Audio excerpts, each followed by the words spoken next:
Selamat pagi anak-anak. Ya, sekarang sudah on the track sekarang. Biasanya kan Pak Tejo yang mengajar PPKN. Sekarang Pak Tejonya ada keperluan rapat, jadi Pak sebagai mengganti.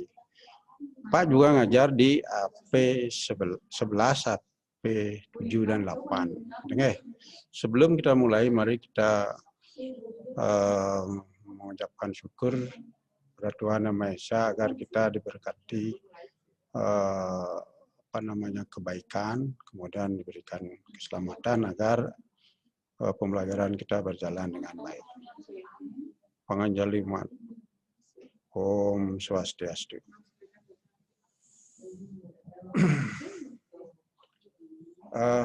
Pelajaran hari ini kita akan mulai ke bab 5, yaitu tentang sistem perlindungan tenaga kerja. Nah, sebelum kita mulai ke bab 5, mungkin minggu yang lalu kalian juga sudah diberikan tentang pengadilan, tentang HAM gitu ya. Jadi nanti akan berkaitan juga di bab 5 bagaimana hak dan kewajiban tenaga kerja. Itu yang akan dibahas untuk bab 5. Nah, sebelum kita mulai, kita lihat dulu tujuan daripada pembelajaran yang diharapkan di bab 5. Nah, yang pertama adalah anak-anak tahu pengertian tentang tenaga kerja. Jadi kalian mampu nanti menjelaskan di sesi berikutnya apa itu tenaga kerja. Mungkin secara pribadi mungkin sudah dengar lewat media, anak-anak sudah tahu tenaga kerja itu apa gitu ya. Kemudian berikutnya apa yang dimaksud dengan angkatan kerja, kesempatan kerja, dan pekerja. Itu nanti supaya mampu anak-anak membedakan yang mana disebut angkatan kerja, mana kesempatan kerja, atau peluang kerja, gitu, dan tenaga kerja. Yang ketiga, anak-anak tahu jenis-jenis tenaga kerja, hak dan kewajiban tenaga kerja. Keempat, anak-anak tahu sistem perlindungan tenaga kerja dan jenis-jenis perlindungan tenaga kerja. Terakhir, upaya meningkatkan kualitas tenaga kerja Indonesia. Berikutnya, materi ajar sangat penting untuk kita pahami, mengingat bahwa satu, sebagai sebuah negara yang berkembang dan berpenduduk yang besar, Indonesia akan banyak setiap tahun melahirkan tenaga kerja baru, akan banyak tamatan SMK seperti kalian nanti, dan perguruan tinggi mencetak tenaga kerja. Jadi tenaga kerja itu siap untuk bekerja di dunia kerja, kan gitu. Itu prinsipnya. Itu yang harus dipahami, harus tahu peluang kerja ke depan apa. Saya sekolah ke SMK nanti kerjanya di mana, gitu ya. Itu maksudnya. Supaya jelas. Kalau mau kerja di pariwisata misalnya, ya harus paling minimal itu komunikasi bahasa, kan itu ya, bahasa asing minimal harus menyukai, harus gemar berbahasa asing, kan gitu. Jadi tidak cukup hanya bahasa lokal, bahasa Indonesia saja. Itu pertama, harus poinnya itu. Karena kita akan berhubungan dengan orang asing dalam dunia pariwisata. Itu prinsipnya. Jadi anak tidak salah pilih masuk ke SMK. Berikutnya, Indonesia sebagai sebuah negara yang besar, tentu dalam pembangunan nasional, tenaga kerja itu adalah aset bangsa, aset nasional. Karena tanpa tenaga kerja, kita tidak mungkin memiliki perusahaan yang maju dan berkembang. Karena pengusaha juga sangat membutuhkan tenaga kerja, kemudian pekerja juga harus membutuhkan perusahaan. Kalau ada perusahaan, jadi tidak ada tempat bekerja. Gitu. Nah, bahkan akhir-akhir ini kan sangat krusial sekali dengan perubahan undang-undang tenaga kerja. Bahkan ada mahasiswa dan buruh turun ke jalan. Itu permasalahannya kita bisa lihat di media, gitu ya. Nanti bisa Pak jelaskan nanti berikutnya. Kemudian, nah, sebagai calon tenaga kerja, kita harus pintar memilih jenis pendidikan dan pelatihan apa yang dibutuhkan oleh perusahaan atau industri. Ya. Nah, di era global sekarang, jadi peluang bekerja itu sangat luas. Jadi harapannya sangat luas sekali. Nah, apa yang mesti kita pahami sebelum kita masuk ke dunia kerja? Nah, inilah kalian perlu mencari dan memahami wawasan itu. Jadi harus ada pendidikan, baik formal maupun informal. Kemudian ada pelatihan-pelatihan. Bahkan pemerintah sudah selalu memprogramkan sanggar kegiatan belajar atau pelatihan tenaga kerja oleh Depnaker misalnya, Departemen Tenaga Kerja.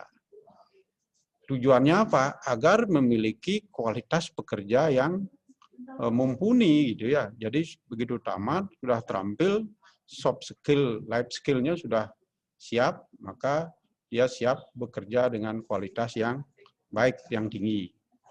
Itu maksudnya. Sebagai calon tenaga kerja kan harus mumpuni juga gitu.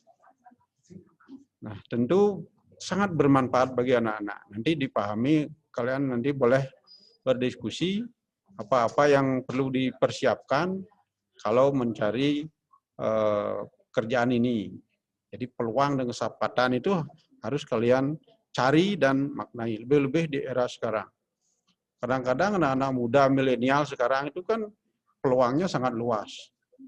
Ada yang jadi YouTuber, ada yang bikin perusahaan startup, ada yang bikin konten-konten yang positif lah istilahnya, bisa menghasilkan uang. Di dunia digital ini luar biasa. Mungkin seperti Pak ya sudah lewat gitu ya. Artinya anak-anak yang punya peluang tentu harus dipersiapkan dengan baik. Kalau tidak bekerja berarti harus menciptakan lapangan kerja. Nah, berikutnya sebagai tenaga kerja kita harus tahu hak-hak dan kewajiban. Nah, ini penting. Hak dan kewajiban. Apa hak pekerja, kemudian kewajibannya apa? Kalau haknya dapat gaji, tentu kewajiban harus dilaksanakan dengan baik. Sebagai tenaga kerja dalam regulasi diatur oleh pemerintah, yaitu undang-undang tentang tenaga kerja. Gitu. Yang baru akhir-akhir ini kan baru disahkan oleh DPR, walaupun ada masalah mungkin ada saling gugat-mengugat, bahkan ada demonstrasi begitu, ya. Namanya Undang-Undang Cipta Kerja atau Omnibus Law. Itu maksudnya adalah dari berbagai undang-undang disederhanakan agar investasi bisa masuk ke Indonesia, kan itu tujuan pemerintah, agar para pekerja yang calon tenaga kerja yang belum bekerja harus pemerintah menyediakan lapangan kerja. Dengan cara apa? Dengan lewat investasi dan perusahaan yang ada di Indonesia. Itu tugas berat pemerintah, lebih-lebih di masa pandemi COVID-19 ini betul-betul ekonomi kita bahkan sudah diumumkan oleh Menteri Keuangan, sudah kita masuki resesi di kuartal 3 ya. Resesi ekonomi namanya.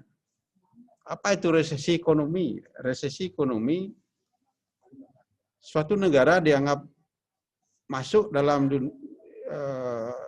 masa resesi apabila pada 2 kuartal berturut-turut pertumbuhannya negatif. Gitu ya. Begitu masuk ada virus, kemarin tidak boleh berkerumun, bahkan ada PSBB gitu ya. pembatasan sosial berskala besar kan orang tidak boleh keluar, jadi tidak ada orang berkonsumsi, tidak orang berwisata. Nah itu penyebabnya, maka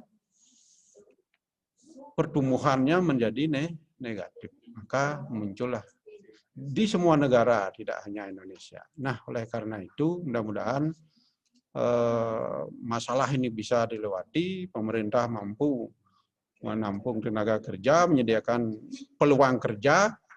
Mudah-mudahan anak-anak bisa nanti setelah menyelesaikan sekolah di SMK bisa langsung bekerja di hotel misalnya.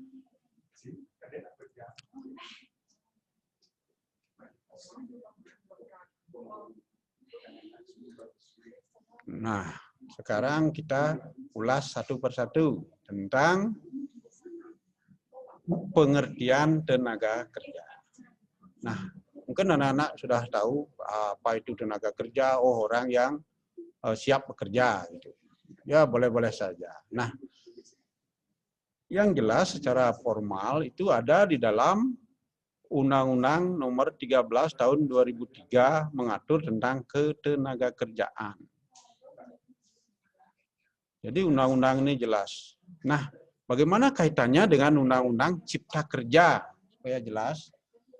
Jadi Pak akan jelaskan, Undang-Undang 13 2003 itu tetap berlaku, namun apabila disederhanakan oleh nanti sudah berlaku Undang-Undang Cipta Kerja itu, tentu kalau tidak ada tertulis di Undang-Undang Cipta Kerja, maka pasal itu akan merujuk ke Undang-Undang 13 tahun 2003. Itu ya, pemahamannya itu. Karena baru minggu kemarin ditandatangani oleh Presiden, ya udah pasti berlaku. Gitu. Nah, kemudian dalam Undang-Undang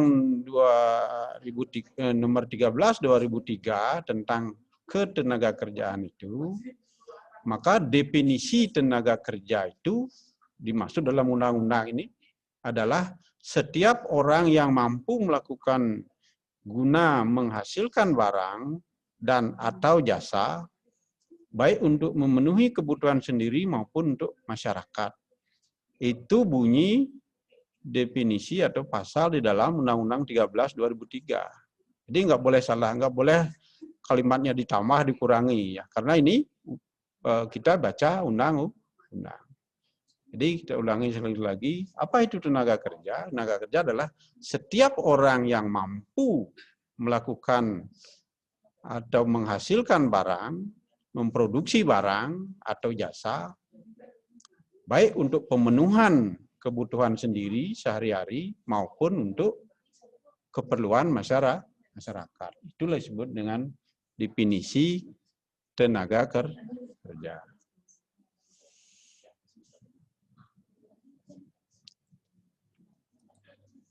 Nah, berikutnya ada 3 hal penting dalam istilah Undang-Undang Nomor 3 Tahun 2003 ini. Pengertiannya yang pertama adalah tenaga kerja itu terdiri dari A, angkatan kerja. Nah, apa yang dimaksud dengan angkatan kerja? Kemudian nanti ada kesempatan kerja, ada pekerja, ada pengusaha. Itu kalimat-kalimat itu mesti pahami dulu ya pelan-pelan. Nah, angkatan kerja yang dimaksud di dalam undang-undang itu adalah bagian dari tenaga kerja yang aktif dalam kegiatan ekonomi. Aktif ini tidak selalu berarti sudah bekerja, tetapi yang termasuk yang belum bekerja atau alias yang masih pengangguran. Ya, baik yang sudah bekerja, yang belum bekerja, masih mencari pekerjaan, yang sudah berumur di atas 15 tahun ke atas. Itu yang dimaksud dengan angkatan kerja. Ya, jelas ya. Jadi angkatan kerja adalah seseorang yang sudah berusia 15 tahun ke atas, baik sudah bekerja maupun belum bekerja, atau pengangguran, itu dianggap angkatan kerja, baik aktif maupun tidak aktif. Itu ya. Nah, nomor 2 sekarang, kesempatan kerja. Tadi udah angkatan kerja itu apa? Berikutnya kesempatan atau peluang kerja atau lowongan kerja, gitu ya. Kesempatan kerja yang dimaksud dalam undang-undang ini adalah kebutuhan tenaga kerja yang kemudian secara real diperlukan oleh perusahaan atau lembaga penerima kerja pada tingkat upah, posisi, dan syarat tertentu yang diinformasikan melalui iklan dan lain-lain. Kesempatan kerja sering juga disebut lowongan kerja. Seperti apa yang Pak sebutkan tadi, kesempatan kerja itu tentu luas sebenarnya, baik ada di perusahaan maupun di luar perusahaan gitu. Baik formal maupun informal kan gitu. Kan ada kesempatan dalam peluang kerja, misalnya ada pembukaan untuk CPNS, misalnya untuk pegawai di pemerintahan, kan ada. Kemudian ada di dalam perusahaan misalnya. Nah, informasi itu disebut dengan kesempatan kerja atau lowongan kerja. Namun di era di masa 6 bulan adanya virus COVID ini, mohon maaf, ini bukannya ada peluang kerja, tetapi justru banyak tenaga kerja atau buruh atau para pekerja yang dirumahkan atau di PHK, gitu ya. PHK artinya pemutusan hubungan kerja. Kenapa? Karena misalnya kita katakanlah di pariwisata, sekarang hotel tidak ada pariwisata, tidak ada tamunya, maka operasional pariwisata pun tidak bisa berjalan, maka karyawan berapa pegawainya dirumahkan. Bahkan kalau terlalu lama tidak mampu, kalau dirumahkan kan diberikan dia harus ada upah, misalnya 50% upah. Nah, kalau di PHK berarti harus diberikan pesangon gitu. Jadi dia boleh sudah putus, artinya tidak lagi ada hubungan dengan perusahaan. Artinya diberhentikan oleh perusahaan karena memang perusahaan atau hotel tidak bisa menampung karena tidak beroperasi, kan itu. Nah, itu yang terjadi sekarang. Bahkan semakin lama ini ada tenaga kerja itu banyak yang menganggur karena sulitnya ekonomi, karena maka itu disebut dengan resesi ekonomi. Namun demikian, peluang ke depan itu pasti ada. Oleh karena itu, kita harus optimis mempersiapkan diri, mengisi diri dengan kemampuan tentunya. Nanti lowongan kerja apa yang kita bisa inginkan nanti ke depan kalau sudah sudah pulih, baik itu pariwisata, baik pabrik, ekspor impor gitu, peluang kerja sudah ada, maka anak-anak harus siap nanti, mudah-mudahan setelah anak tamat peluang kerja sudah banyak ada gitu. Nah, mempersiapkan diri inilah yang dimaksud dengan mempersiapkan angkatan kerja untuk memperoleh kesempatan kerja. Nah, terakhir pekerja. Jadi tentu pekerja itu adalah orang, gitu ya. Jadi siapapun yang ingin bekerja maka atau yang sudah bekerja disebut dengan pekerja. Setiap orang yang menghasilkan barang atau jasa yang mempunyai nilai ekonomis, baik yang menerima gaji atau bekerja sendiri yang terlibat dalam kegiatan manual. Itu ya. Jadi pekerja itu adalah setiap orang yang menghasilkan barang atau jasa mempunyai nilai ekonomis, baik yang menerima gaji atau upah atau bekerja sendiri, terlibat di dalam kegiatan manual, baik formal maupun informal. Itulah disebut dengan pekerja. Saya kira bisa dipahami mungkin ya, itu jelas sekali. Nanti silakan anak-anak boleh bertanya, atau nanti Pak kasih pertanyaan di dalam kesimpulan nanti terakhir misalnya. Saya kasih materi, ini babnya baru ya. Yang kemarin kan Pak Tejo yang mengisi, jadi saya diberikan untuk di bab 5 ini, saya coba isi, nanti kalau ada hal-hal yang kurang, mari kita berdiskusi gitu.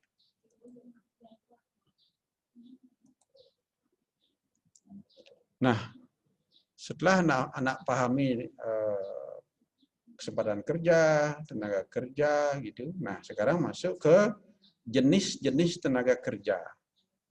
Jadi macam-macam tenaga kerja itu apa? Di sini disebutkan ada 3. 1, tenaga kerja terdidik.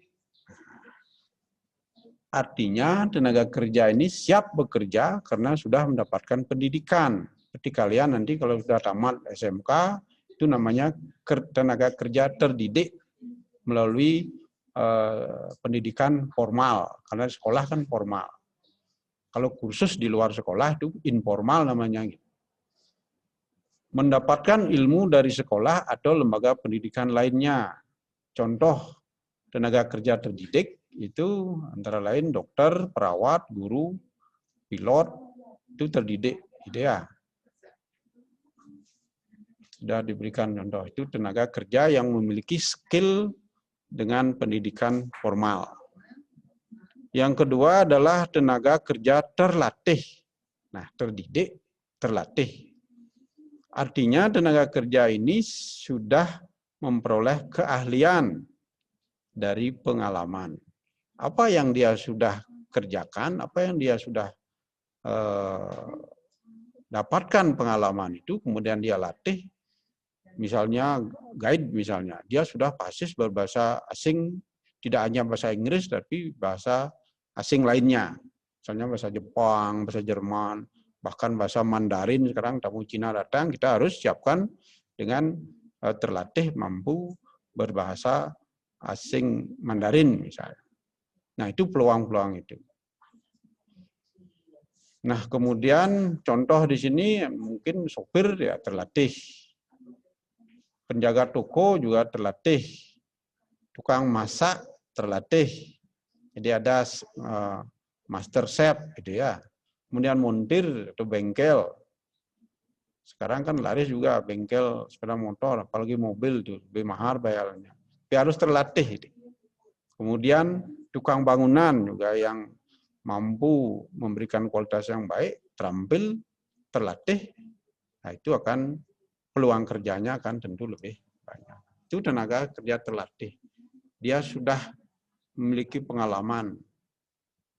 Nah, yang ketiga tenaga kerja yang tidak terdidik dan tidak terlatih. Nah, ini berarti memang, dan ini banyak sekali masih ada, terutama yang memang tidak memperoleh kesempatan untuk sekolah atau bahkan latihan pun tidak pernah. Nah, ini hanya mengandalkan tenaga fisik saja gitu ya, kekuatan fisik, tenaga kerja yang menggunakan fisiknya. Jadi pemikirannya kurang gitu. Ya, karena memang dia tidak terdidik gitu. Contohnya buruh angkut, ya kalau di pasar kan ada buruh angkut, ada angkut tanah, angkut pasir, itu kan masih banyak, bahkan di Bali pun masih banyak itu orang-orang tua kita. Tetapi pekerjaan memang semua mulia, karena itu yang bisa dikerjakan, karena memang tidak terdidik, tidak terlatih. Kemudian buruh pabrik, pembantu rumah tangga yang dimaksud, kemudian tukang bersih jalan, jadi apa namanya, kebersihan di jalan raya, menyapu, itu termasuk tenaga kerja yang tidak terdidik dan tidak terlatih. Nah, apabila kita ingin mendapatkan kerjaan yang lebih baik, yang lebih layak, maka Anda harus memiliki pendidikan, harus terdidik ya, dan terlatih, itu yang paling baik. Tidak hanya terdidik, sekolahnya tinggi tapi tidak terlatih, tidak terampil. Nah, itu kurang. Maka dua-duanya harus menjadi tenaga kerja terdidik dan terlatih. Ya. Saya kira itu yang terdidik dari sudah.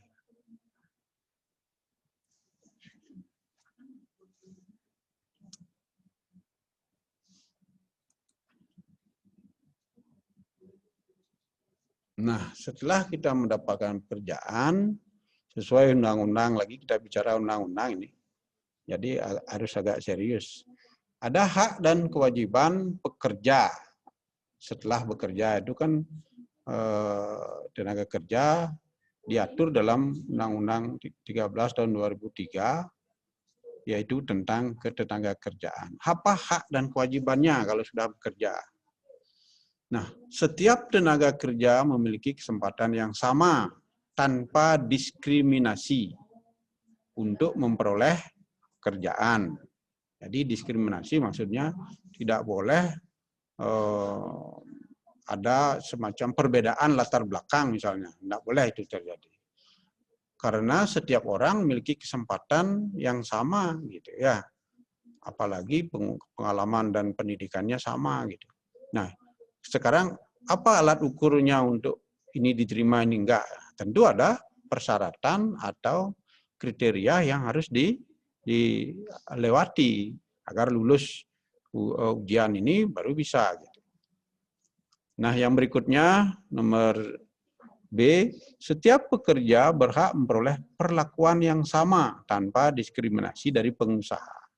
Misalnya anak-anak bekerja di sebuah hotel, itu tidak boleh yang manajemen hotel atau manajer hotel tidak boleh membedakan perlakuan di antara tenaga kerja, baik perempuan maupun laki-laki. Ya.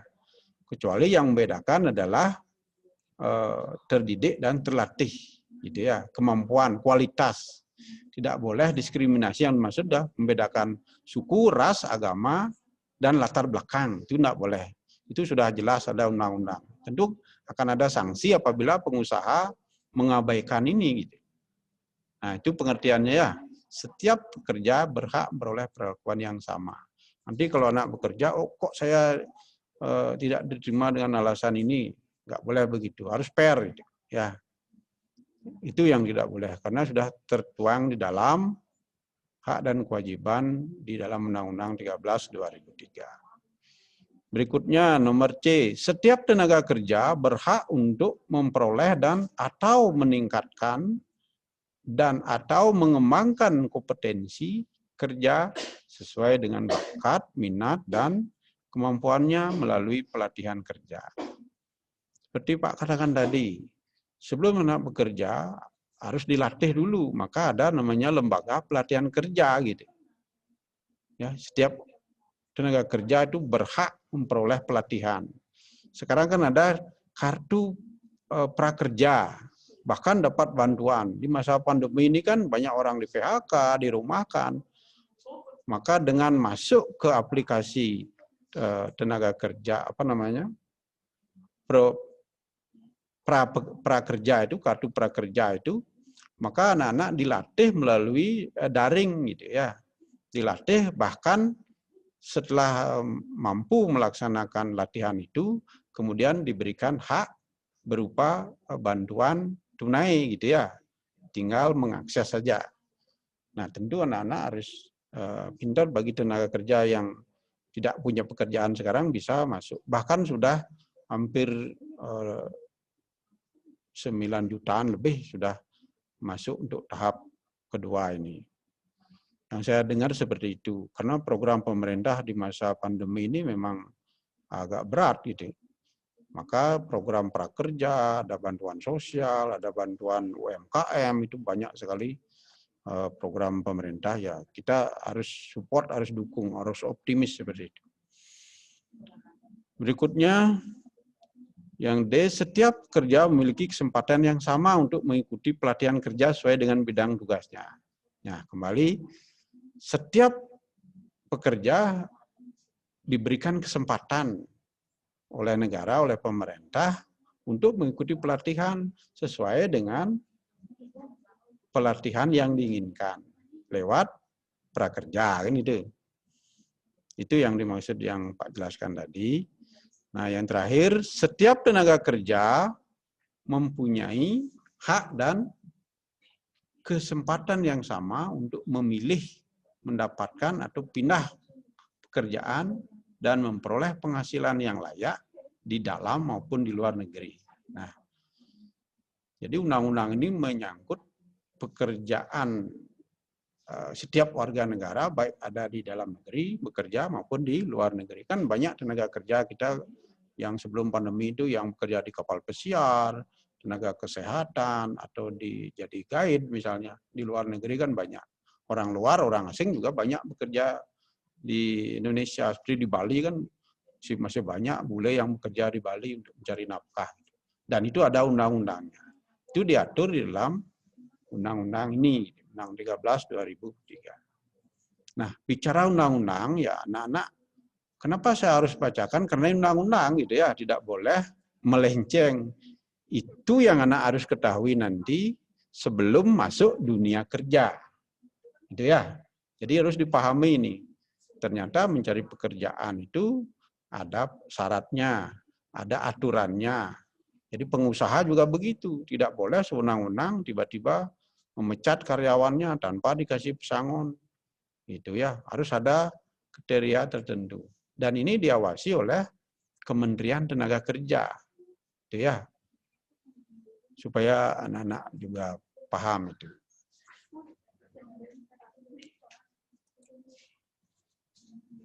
Nah, terakhir ini setelah anak-anak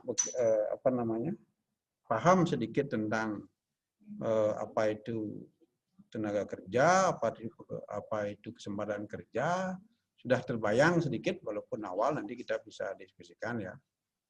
Karena waktu kita singkat.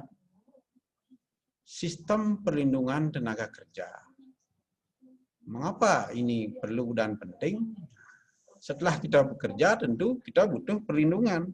Jangan sampai negara tidak melindungi tenaga kerja kita. Apalagi lebih kita bekerja di negara lain. Ya, maka harus ada sistem yang melindungi, sistem perlindungan tenaga kerja. Ini juga termasuk pasal-pasal di dalam Undang-Undang 13 2003 tadi. Nah, karena tenaga kerja itu perlu dijamin untuk mendapatkan hak-hak dasarnya, misalnya hak untuk mendapatkan gaji, mendapatkan upah, itu ya, hak untuk cuti hamil misalnya, kemudian hak dapat pensiun, hak untuk dapat kesehatan, BPJS gitu. Itu yang harus ada yang ngurus gitu. Jadi lewat undang-undang inilah diurus payung hukumnya untuk melaksanakan perlindungan tenaga kerja oleh pemerintah. Gitu. Kemudian tidak adanya diskriminasi juga atas dasar apapun untuk mewujudkan kesejahteraan para pekerja. Agar tidak setiap hari pekerjaannya demo, maka pengusahanya bisa hengkang dari Indonesia kalau setiap hari kita demo, karena tidak ada perlindungan tenaga kerja. Nah, dengan tetap memperhatikan perkembangan dunia usaha dan kepentingan pengusaha. Kita selaku tenaga kerja atau buruh, kita harus menyadari kalau tidak ada pengusaha, kita tidak bisa bekerja. Kalau pengusaha tidak ada buruh atau pekerja, maka perusahaan tidak bisa jalan. Jadi semua dua-duanya harus saling melengkapi, gitu ya. Nah, itulah pentingnya sistem perlindungan tenaga kerja. Sistem perlindungan tenaga kerja. Nah, lanjutannya. Perlindungan sosial atau kesehatan kerja dalam Undang-Undang 13 tahun 2003, bab 10 yang mengatur tentang ketenaga kerjaan. Ini berkaitan dengan masalah sosial kemasyarakatan. Harus ada aturan-aturan yang membatasi kekuasaan pengusaha dan tidak boleh bertindak semaunya terhadap buruh atau pekerja. Nah, itu jelas ya. Jadi aturan-aturan yang ada harus ditaati baik oleh pengusaha maupun oleh buruh atau pekerja. Tidak ada boleh melanggar itu. Kalau melanggar berarti ada perjanjian yang dianulir. Itu tidak boleh terjadi. Tentu akan diawasi oleh Kementerian Tenaga Kerja. Kemudian berikutnya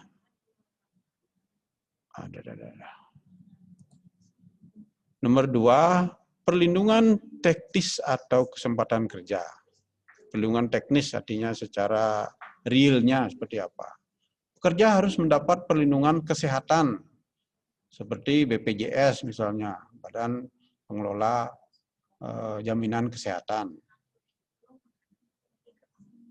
Keselamatan kerja dari bahaya yang ditimbulkan oleh alat kerja atau bahan yang dikerjakan. Misalnya, bekerja di sebuah pabrik, pemotongan atau pabrik pengalengan ikan misalnya. Kan kita motong ikan itu, tiba-tiba mungkin ada tangannya terkena keselamatan kerja seperti itu, tentu dijamin oleh pengusaha gitu ya. Ada perlindungan namanya K3S, keselamatan kerja. Karena saya juga punya pengalaman dulu tahun masih begitu sambil kuliah dulu, saya masih bekerja di sebuah tenaga kerja garment gitu ya. Jadi kan bekerja dengan mesin gitu. Jadi pengalaman kita adalah kita dapat perlindungan apabila terjadi kecelakaan kerja misalnya. Itu akan diberikan santunan misalnya. Tergantung daripada keadaan kita seperti itu. Jadi ada perlindungan teknis. Kemudian perlindungan ekonomi atau jaminan sosial. Suatu perlindungan bagi tenaga kerja dalam bentuk santunan berupa uang sebagai pengganti sebagian penghasilan yang hilang atau berkurang, dan pelayanan sebagai akibat peristiwa atau keadaan yang dialami oleh tenaga kerja berupa kecelakaan kerja, sakit, hamil, bersalin, hari tua, dan meninggal dunia. Itu semua diatur di dalam pasal-pasal Undang-Undang 13 2003. Mungkin lebih detailnya di Undang-Undang Cipta Kerja nanti setelah disahkan, itu yang dipakai. Kalau tidak ada di sana, berarti merujuk ke Undang-Undang Tenaga Kerja ini, gitu ya.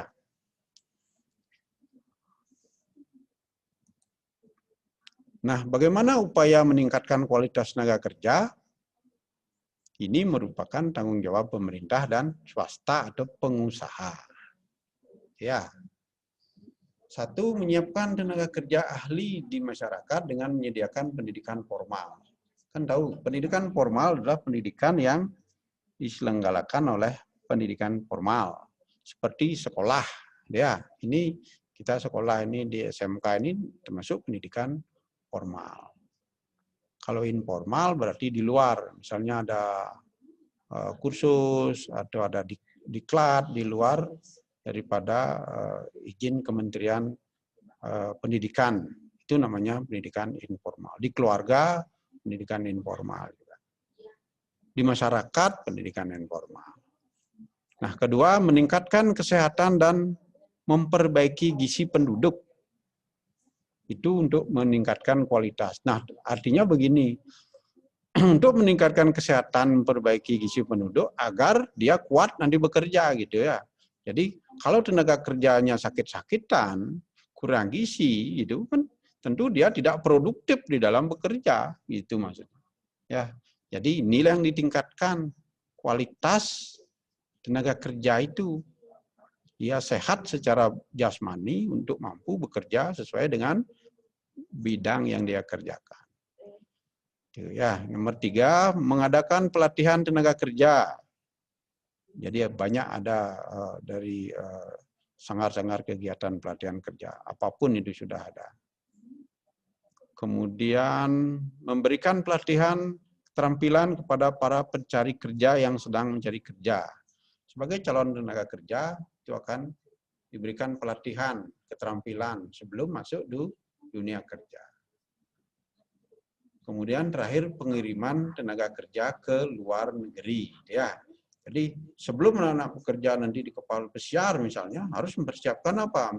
Pertama, secara fisik, secara mental harus siap karena jauh dari orang tua misalnya, harus siapkan.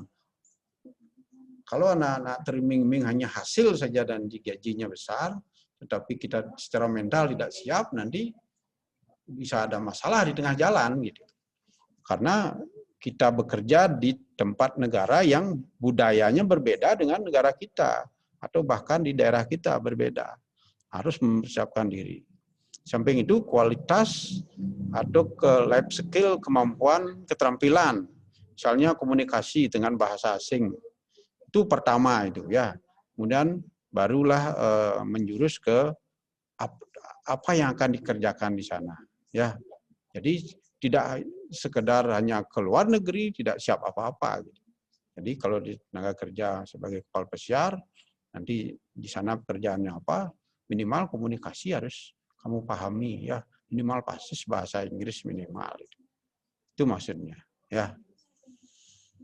Nah, itulah upaya untuk meningkatkan kualitas tenaga kerja. Jadi anak-anak kelas 11 sekarang kan sudah setahun, nanti sudah akan sebenarnya sudah mulai training karena ada pandemi kita praktek mungkin bisa di sekolah. Tujuannya apa? Agar output nanti setelah kita tamat di kelas 12 kita sudah memiliki keterampilan. Ya, apa yang diberikan? Tidak hanya selembar kertas ijazah saja. Apa sih artinya sertifikat kalau kita tidak mampu, kan begitu ya. Nah, oleh karena itu kita harus pahami dari sekarang. Anak-anak harus belajarnya lebih banyak, apalagi sekarang kan di rumah, jangan dibuang-buang waktunya untuk keluaran nggak karu-karuan ya. Karena kita ke depan mempersiapkan untuk mampu bersaing di dunia kerja. Ya, materi ini manfaatnya apa? Untuk mengetahui apa-apa yang kita akan lakukan setelah kita keluar dari pendidikan ini gitu ya. Itu maksudnya supaya jelas. Nah, sebelum kita akhiri mungkin ada yang mau bertanya, atau kalau tidak saya kasih pertanyaan gitu. Apa yang kurang jelas tadi tentang tenaga kerja, kesempatan kerja, lowongan kerja, angkatan kerja gitu. Ya. Silakan bisa di unmute gitu ya.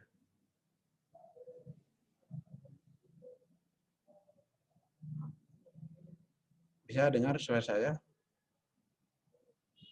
Anak Agung Riah. Oh, di bawah.